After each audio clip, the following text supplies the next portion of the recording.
Hi everybody, welcome to Christian Homestead. My name is Jared. Do you remember talking about this talk recently? Overcome the world and find rest. This is by President Nelson, October 2022 General Conference. We've referred to this talk a million times over, but we just recently talked about it, specifically this part. But my dear brothers and sisters, so many wonderful things are ahead. In coming days, we will see the greatest manifestations of the Savior's power that the world has ever seen. Now, I've researched this, and I've looked at what church leadership has said, and it doesn't seem like this points to any one thing in particular. Certainly, it has to do with all the temples that are being announced, but we have other talks that have talked about the fact that it refers to blessings and miracles that are happening in people's lives. But I feel like there's evidence to suggest that this also refers to natural phenomena, that we are literally seeing the greatest manifestations of the Savior's power that we've ever recorded with our science and record keeping. And after making that video, however many videos that was ago, all the days just blur together. For all I know, maybe it was yesterday's video. After making that, I came across this. We're looking at space.com. This 7-hour cosmic explosion is the longest gamma ray burst ever seen. Could it be from an elusive class of black hole? Pay attention to this number. We always do. Pay attention to this number, 7 hours. That's going to come up in just a minute as we analyze this. Okay, astronomers have spotted the longest gamma ray burst ever seen, a cosmic explosion that lasted 7 hours. And they determined it could be the work of a black hole destroying a star. Gamma ray bursts are considered to be the most powerful cosmic explosions since the Big Bang. Okay, so if we're talking about the greatest manifestations of the Savior's power that the world has ever seen, and my understanding is that the church does not have an official interpretation of how the world was created, the universe, how much is symbolic in the Genesis story, how much is literal, or if things just work in a way where all of it makes sense together in a way that we don't think. But we're talking about, in this case, the creation of the universe, if there is a Big Bang, in that the only thing that rivals it are these gamma ray bursts. So we just saw the longest gamma ray burst, at least to our knowledge, to our modern record keeping. Okay, continuing.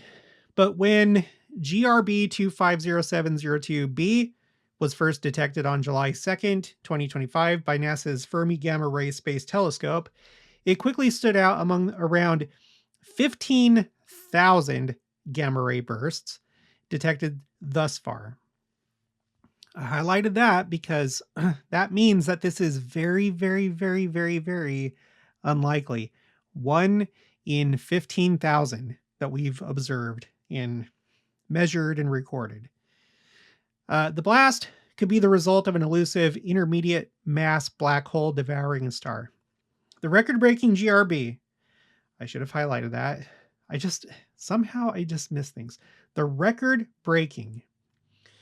Okay. This is record-breaking. I do want to point out it's the longest. I don't see anything to suggest that it's the most powerful. We're going to talk about that in a minute, the most powerful GRB, but this is the longest. Okay. The record-breaking GRB is the longest ever seen, with none of its contemporaries even coming close to its 7-hour duration. Not only that, but GRB 250702b also exhibited repeating explosive bursts, stretching its duration over days. Because most GRBs last for just a few minutes, okay, here we go. So normally, they're just a few minutes. This was 7 hours. Wow. This meant GRB 250702b offered astronomers a unique opportunity to study such an event. They also believe this is excuse me, an entirely new form of cosmic explosion.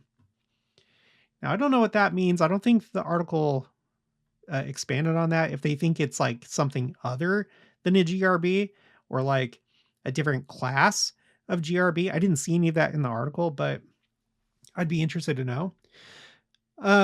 So I have a spreadsheet to keep track of these things. We're looking at my spreadsheet called Signs, Stars / Black Holes. This is my newest, this is my newest one. So the article said that it was detected on July 2nd. I don't know if that's when they were going through the pre-covery data. Like, you don't have human eyeballs all the time on these different things that are coming, these different readings and measurements. I think it goes something like this, like maybe the system will, tag certain events. And then once the scientists are able to get to it, they go and put eyes on it. And then they're like, oh, yep, this is, something of interest. So you have this pre-covery data. I don't know if that's why it's being reported right now or not, but this is my newest one on this spreadsheet. And these items that are highlighted in yellow, these are all like the most powerful, largest, whatever of whatever is being reported. So let's just let's quickly go through the list. So I have President Nelson's quote right here, October 2nd, 7 days later. By the way, he spoke in General Conference. So 7 days after he spoke, 7 days after General Conference, we saw the most powerful explosion ever seen with modern instruments. Gamma ray burst GRB 221009A. And guess what? It didn't last for 7 hours, but it did last for 7 minutes. And it affected our Earth's ionosphere for 10 hours. 10 is also an important number if we're thinking about numbers in the Bible. It seems like our church mostly focuses or recognizes 7 as far as like church publications. But they do point sometimes to Jewish sources. And in Judaism, 10 is also a number of perfection and completion, but in a different sense. And it ties into Kabbalah, Jewish mysticism. But anyway, so you have these two numbers of perfection and completion, 7 and 10.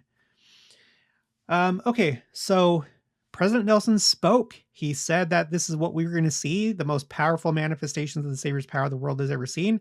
And then it literally happened, both physically, and we're also seeing it spiritually and in everything that's happening with the church right now. Okay. I do want to point this out, even though it's not one of my yellow highlighted items. October 12th, a star duo formed, a fingerprint in space, at least 17 rings observed. For a while on my channel, I was really focused on the numbers 17 and 18 because 17 is 7 plus 10. So you have like these two numbers that are added together.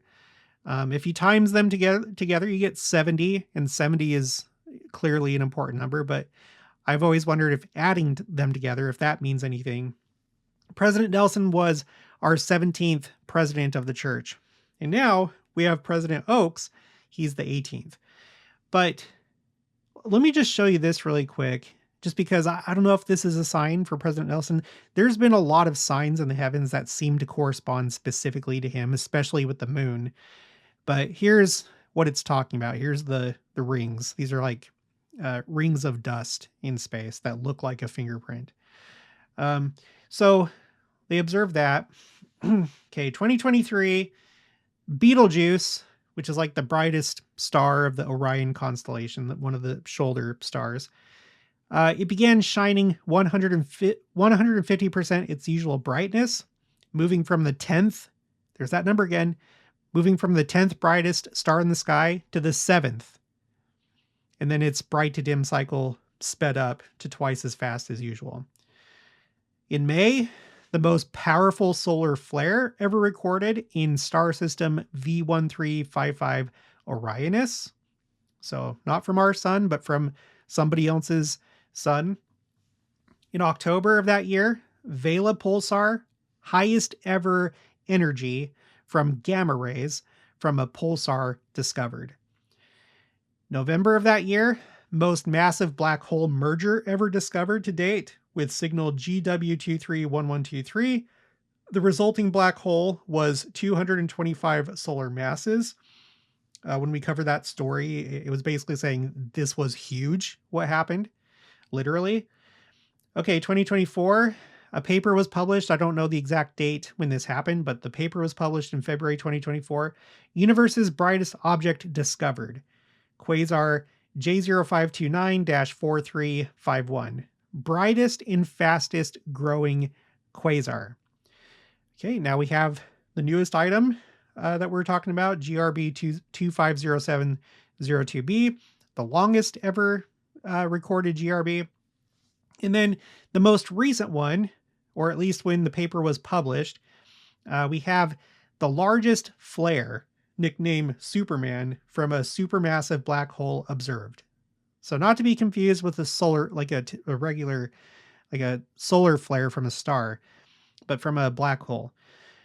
With a brightness of course, 10 trillion suns, it is described as 1 in a million event. So it seems like you put it all together, it's just too much to call coincidence in my mind. In my mind, it's too much. This is a lot of stuff to happen in a very short period of time, literally showing us the most powerful things in nature. I view these as signs in the heavens, even though we can't see them with our naked eye, with the exception of Betelgeuse. I think that these are signs in the heavens. I do. They seem to have the signature of God on them, like as far as like numbers go, 7 and 10. It's like popping up all over the place. It makes me think, and we recently read this quote. This is Elder Neely Maxwell of the Quorum of the 12, April 1992 General Conference, my servant Joseph. And I'm not going to read the whole thing like I usually do, but he says, "He will also shorten the last days for the elect's sake. Hence, there will be a compression of events." And it sure does feel like we've been seeing a compression of events. If we go to my Second Coming quotes spreadsheet, we've been seeing a lot of Second Coming quotes. It's not slowing down, and if anything, it's intensifying. If you look at column E for first topic, we already have, and these are just 5 days apart, we already have 2 final phase quotes. These are a class of quote that I've classified where the speaker is basically saying we're at the very, very end. We have one from Elder Casse. We have one from Elder Anderson. We have one from President Eyring. All 3 of these are since President Oaks became president of the church. They haven't been that frequent until now. And I don't know if it's going to continue. I hope it does. But as you can see, you scroll down, they're not that frequent. Of course, this is all subjective, but I think most of you would agree with my assessment. There may even be ones that I'm missing, but with what I'm trying to do here, with my study that I'm doing on this channel, it seems like the final phase and intensity of quotes are increasing, and it's becoming compressed. We're seeing them more frequently. The frequency is going up. And then also, we've been talking about this a lot ever since President Nelson passed away, but we've seen a lot of crazy things happening in the world. Actually, it kind of started in my mind. It started the day after President Nelson passed away. Well, actually, the day on, with the Israeli strike on Qatar, which led to the ceasefire. The day after, on that same day, we also have Poland that became the first NATO member to fire a shot during the Ukraine war. Hopefully the last. The day after, we had that event that took place at Utah Valley University. unusual tornado in Utah. Let's see, President Nelson passes away. The next day, you have that event that took place in Michigan. Record-breaking government shutdown. Record-breaking. Let's not forget that this happened. When we have these things take place, we're all focused on it in the moment, but then we just like move on afterwards. We should remember what happened. That was a big, like, escalation, you could say. And then just other stuff. It's hard. There's already been so many things. Since his birthday, let's say, and since he passed away. We also have this thing going on with 3i Atlas. It's making its closest approach. I think it's supposed to be on the 19th, its closest approach to Earth. I think I have that up actually. Yeah, let's go there first. So 3i Atlas, let's see, December 19th. That's right, December 19th. Not that it's going to get like really close to Earth, like relatively speaking, relative to other comets, asteroids, stuff like that. But I don't know. I'm looking forward to that. Who knows if something will happen or not. But the thing that I wanted to show you that I prepared for this video, I want to go back and look at, those 3 asteroids that passed by Earth, like really, really close to Earth, relatively speaking, on Christmas Day, 2022. This was an event where you had 2 other days, one before and one after, that also saw 3 asteroids pass really close to Earth. And it made news. That's why it got on my radar, and I'm taking note of them. And they happened on special days. In the case of the one that I want to highlight, it happened on Christmas Day, but in that year, it was also the 8th day of lighting candles for Hanukkah. You also had, there was a planetary octet on that day where you could see 8 lights in the sky, like at nighttime, like all the planets were visible if you had like a telescope. So they were calling it a planetary parade in octet. That includes the moon, by the way. I don't make those rules up. That's what they say. So there was a planetary octet. So we have the number 8. That's another number that, so, we've been talking about 7, or we've been talking about 7, we've been talking about 10. I think that 8 is also an important number that's related, because you think about essentially the days of creation, how that completes a cycle. And then if we move on into the next week, 8, like the 8th day would be the start of a new cycle, if the cycle, continues. I tend to think, and I can't say that this is doctrine, but I tend to think that that's why we get baptized, or we can get baptized at the age of 8. You come to Earth, you go through this creation process, you have this time where you're covered by the Savior, where if you pass away within those years, then you'll obtain exaltation. But then after that, once you're all ready to go and really launch into life and start this new cycle of your existence, you turn 8 years old, and then you can be baptized.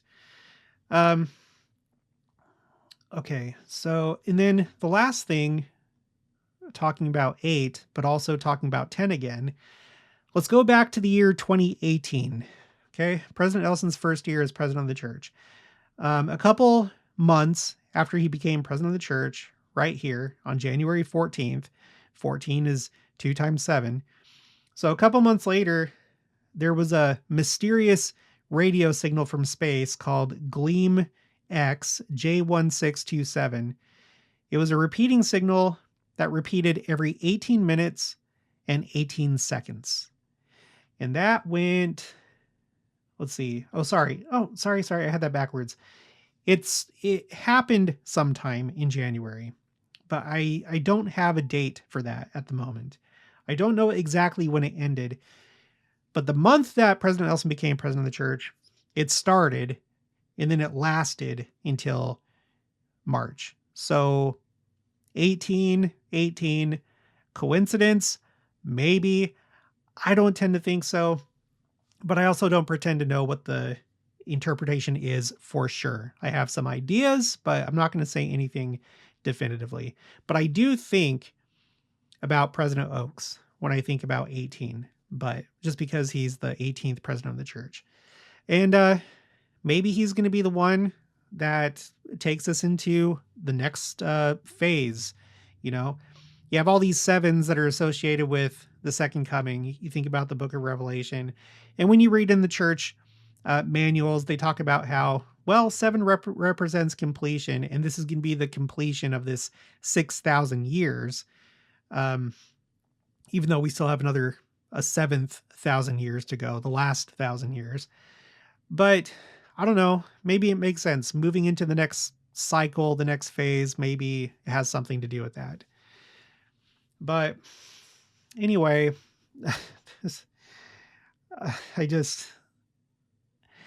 I don't know. Like, what's the next thing going to be? I don't know. It just keeps happening. I didn't really think that there could be very many more things that I would put on this spreadsheet that would be classified with these other things in yellow. But I guess I was wrong. So, all right. Well, that's going to be it for this one. I'll talk to you guys later.